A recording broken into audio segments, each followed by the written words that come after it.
రోజున యథార్థత లేకపోతే నిజమైన జీవితం అవసరమా అనుకుంటే అక్కర్లేనోడికి అక్కర్లేదు, అవసరమైనోడికి చాలా అవసరం.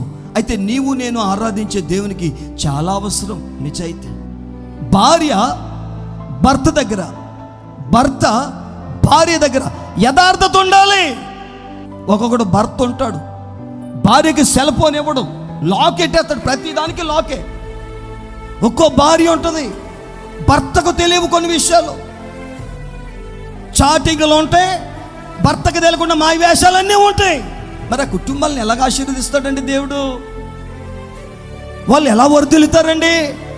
నువ్వు అభివృద్ధిలోకి, ఆశీర్వాదకరమైన బాటలోకి రావాలంటే ఓ భార్యగా నీ భర్త దగ్గర నీ యథార్థత చూపించు. అటు చేతులు దండం పెట్టి మీ అందరికీ చెప్తున్నాను, యథార్థతగా బ్రతకండి.